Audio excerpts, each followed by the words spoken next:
La Minute Business avec Financial, premier réseau international indépendant d'expertise comptable, d'audit et d'avocats d'affaires. La Minute Business sur i24 News, bienvenue à tous. On en parle d'un bout à l'autre de la planète aujourd'hui, la 5G et son cortège de débats. Bonjour Gilles Belaïch, notre expert. Gilles, beaucoup de questions, et c'est normal au vu de l'importance de cette nouvelle ère des communications. Oui, on était déjà très bien avec la 4G, avec des flux de débit qui étaient de très bon niveau, mais ça n'est pas suffisant. Pour donner une idée, on utilisait 9 gigas en moyenne par mois et par utilisateur dans le monde. La moyenne maintenant va passer à 200 gigas pour 20% de ces utilisateurs. On a de plus en plus d'applications connectées, on a besoin de passer à un autre stade, la 5G, avec bien évidemment des enjeux colossaux. Alors on voit pour les bénéfices, côté contraintes, il y a quand même beaucoup à dire.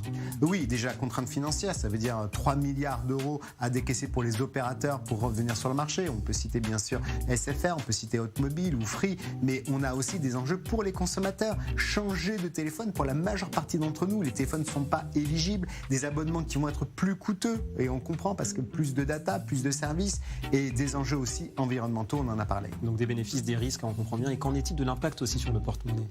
Ça va être très significatif puisqu'on va devoir avoir d'autres systèmes, et ces systèmes-là à développer, à la fin, c'est le consommateur qui va payer. Alors, Gilles, l'heure de la synthèse, la 5G, coup d'accélérateur ou épine dans le pied pour le marché de télécom ? In fine, pour nous, on ne va pas vraiment avoir le choix. La 5G, c'est un passage mondial. Maintenant, le sujet, c'est comment contrôler et comment réduire les impacts. Et pour ça, beaucoup d'associations sont sur les starting blocks. Voilà, beaucoup de défis, on a bien compris. Merci beaucoup Gilles, et merci à vous, on se retrouve demain. C'était la Minute Business avec Financial, réseau international indépendant, présent sur 5 continents, expertise, audit, légal et taxes.